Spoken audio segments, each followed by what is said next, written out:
sayo, Panginoong Jesucristo. Nagpupuri kami sayo, Panginoong Jesucristo. Sa ulam na maliwanag, ito ang siyang pahahayag, ang Diyos Ama na nangusap. Ito ang mahal kong anak, lubot kong dinggin ang lahat. Nagpupuri kami sayo, Panginoong Jesucristo. Sumainyo ang Panginoon. At sumaiyo rin. Ang mabuting balita ng Panginoon ayon kay San Mateo. Papuri sa iyo, Panginoon. Noong panong iyon, isinama ni Jesus si Pedro at ang magkapatid na Santiago at Juan. Sila'y umakyat sa isang mataas na bundok. Samantalang sila'y naroon, nakitilang nagbagong anyo si Jesus. Nagliwanag na parang araw kanyang mukha at pumuting parang busilak ang kanyang damit. Nakita na lamang at sukat ng 3 alagad, sina Moises at Elias, na nakikipag-usap kay Jesus. Kaya't sinabi ni Pedro kay Jesus, Panginoon, mabuti pa'y dumito na tayo. Kung ibig ninyo, gagawa ako ng 3 kubol.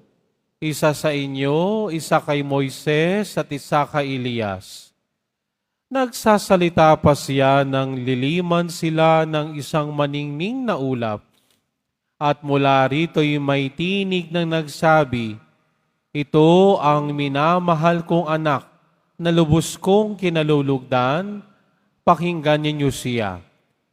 Ang mga alagad ay natakot ng gayon na lamang na marinig nila ang tinig at sila'y napasubasog. Ngunit nilapitan sila ni Jesus at hinipo. Tumindig kayo, sabi niya, huwag kayong matakot.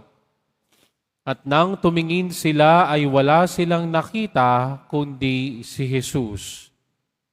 Habang bumababa sila sa bundok, iniutos ni Jesus sa kanila, huwag ninyong sasabihin kanino man ang pangitain hanggat hindi muling nabubuhay ang anak ng tao.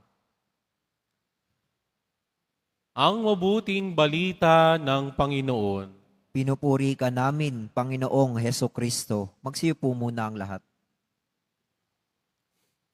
Magandang hapon po sa inyong lahat.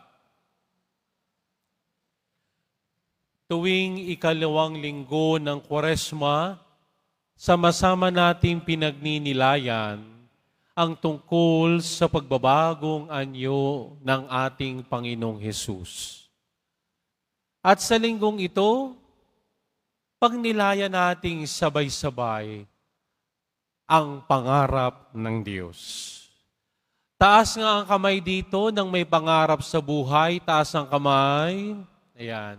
Salamat po. Ang isang taong walang pangarap sa buhay ay isang taong patay. Sapagkat ang patay ay hindi niya mangangarap. Subalit ang buhay na tao, laging mangangarap yan. Ang isang anak, nangangarap na makatapos sa kanyang pag-aaral. Ang mag-asawa'y nangangarap na sana'y guminhawa ang kanilang pamilya. Ang mga naririto, nangangarap sila na sa kanilang exam sila ay pumasa. Nangangarap sila, yung iba dito, makapunta sa ibang bansa para magtrabaho. Walang masama diyan. Subalit merong mas magandang pangarap. Ano yun? Ang pangarap ng Diyos. Ano ba ang pangarap ng Diyos sa akin at sa ating lahat na narito? Na lahat tayo ay maligtas. Na ako at tayo ay makasama niya sa kanyang kaluwalhatian. Bago nagbagong anyo ang Panginoong Hesus, sinabi niya sa kanyang mga alagad, ako ay maghihirap, ako ay magpapakasakit, ako ay mamamatay, ngunit sa ikatlong araw, ako ay mabubuhay na maguli. At sa mga alagad, ang kanilang naalaala ay yung pagpapakahirap, pagpapakasakit, at kamatayan ni Jesus. Nalimutan nila yung pandulo, ang kanyang muling pagkabuhay. Kaya nung sila umakyat sa bundok Tabor, nakita ni na Pedro, Santiago at Juan na nagningning ang Panginoon, no? Na ang mukha niya ay talagang nagliwanag sapagkat pinakita dito ng Diyos Ama sa mga alagad sa pamamagitan ng kanyang minamahal na anak na si Jesus, may kaluwalhatiang naghihintay sa akin at sa ating lahat. Amen? Sa unang pagbasa ay narinig natin na sinabi ng Diyos kay Abraham, lumisan ka dyan. Doon ka sa lupa na ibibigay ko sa iyo at pagpapalaing kita. Napakaganda sapagkat ang Diyos laging may magandang pangarap sa akin at sa ating lahat. Amen? Sabihin nyo nga po, may magandang pangarap ang Diyos sa akin. Mas malakas. Pinakamalakas. Laging may magandang pangarap ang Diyos sa atin. Sapagkat ang pangako ng Diyos kay Abraham sa unang pagbasa, pagpapalain kita kapag nagawa mo ang iniutos ko sa iyo. Sapagkat gusto ng Panginoon na si Abraham ay managana. Gusto ng Panginoon na si Abraham ay maging mabunga sa bagong lupang kanyang titirhan. Ngunit higit sa lahat, gusto ng Diyos na si Abraham ay maging hindi lang ama, kundi modelo ng pagsunod sa Kanya. Sa ating kalawang pagbasa, ang napakaganda ng paalaala ni San Pablo kay Timoteo. Timoteo, makipahagi ka sa kahirapan ng pagpapangaral ng mabuting balita. Totoo yan, bakit? Sapagkat kapag tayo ay may pangarap, ito ay pinaghihirapan. Sapagkat walang pangarap na minamadali. Ang gusto kagad natin, merong agad resulta, pero hindi ganun yun. Kailangan dumaan tayo sa maraming hirap para ano? Para makuha ang ating pangarap. Anong ibig ko sabihin? Sino dito ang mga nagdadayet, taas ang kamay? Yung nagsisinungaling, hahaba ilong, taas ang kamay. Ayan. Si Father nagdadayet din. At ngayon ay ang aking 3 buwan ng pagkain ko, 1 cup of rice. Isa lang talaga. No? Ay sa laki kong ito, ako'y gutom na gutom Pero tinitiis ko na yun lang ang kainin ko. Bakit? Para lumiit po ako. Kasi kapag hindi ako lumiit, una, magkakaproblema ang aking kalusugan. Hindi lang yan. Kailangan kong lumiit kasi hindi nakasya ang mga sutana ko. Yun lang yun. No? Hindi lang sutana, pati uniforme ko hindi nakasya. Kaya kailangan kong lumiit. Kaya ang merienda, isinasantabi ko na. Pero pag hindi ko na kaya, kakain ako. Pero mahirap, no? Pero kapag ikay magtsatsaga, makikita mo ang resulta. Ay, liliit. Ngayon, kasya na ulit ang damit ko. No? Lumiit na ako, konti lang, pero kasya. No? Siguro may haba-haba pang lakbayin ko para ma-attain ko na yung mga uniforme kong luma magkasya. Ganon din sa buhay pananampalataya natin. Ang kaligtasan ay hindi basta ibinibigay. Yan ay pinaghihirapan.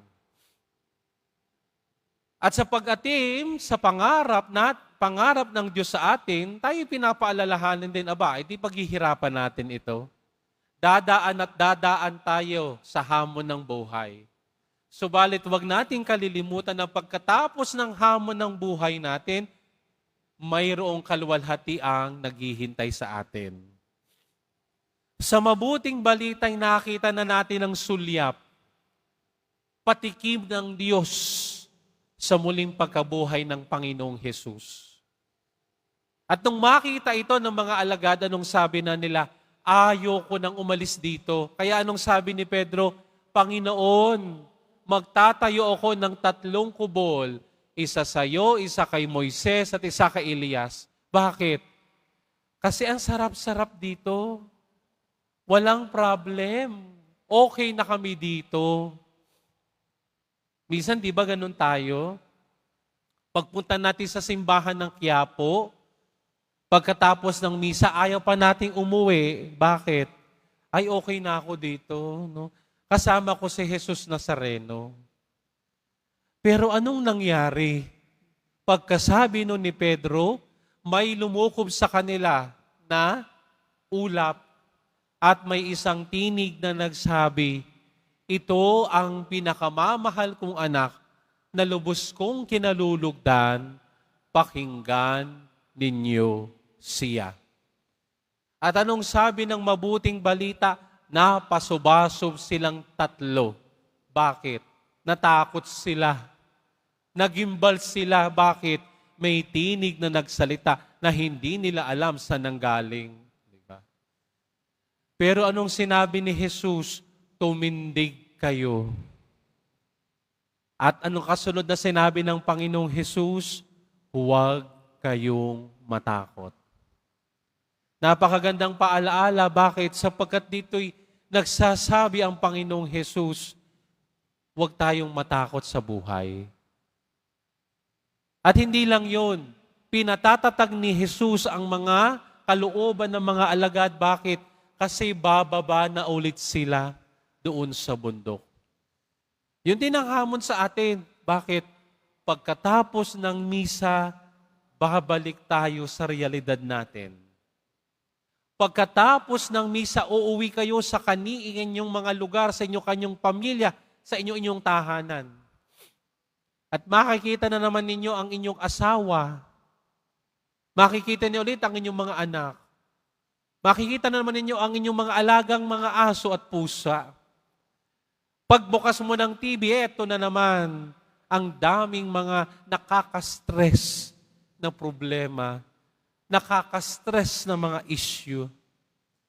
At ikay mababagabag na naman. Huwag tayong matakot, sabi ng Panginoong Hesus.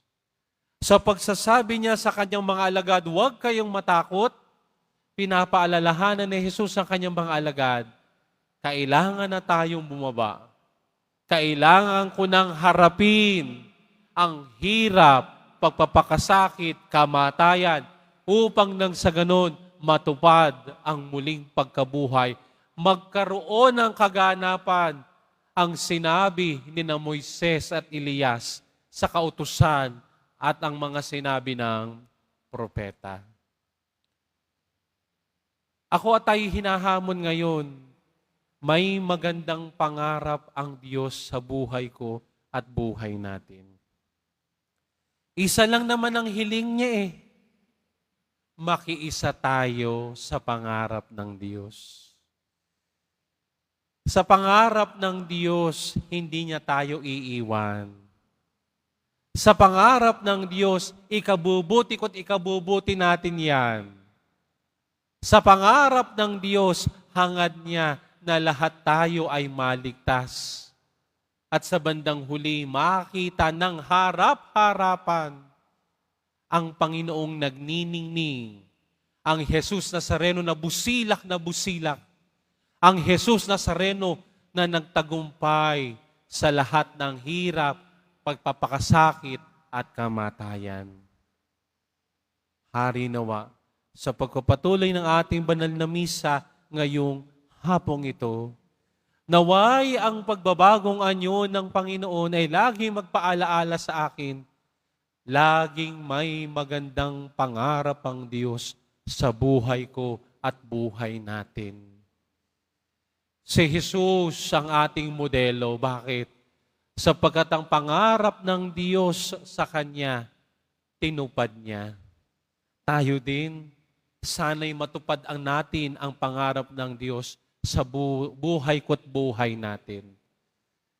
Na sa mga hamon ng buhay, oo, tayo ay mapapagod, tayo ay matatakot, subalit haharapin natin ito. Sapagkat sa pinakadulo, kapag yan inaharap natin, tayo din ay magtatagumpay. Magkakaroon tayo ng kaningningan doon sa kaharian ng langit. Pagpalain kayo ni Jesus Nazareno.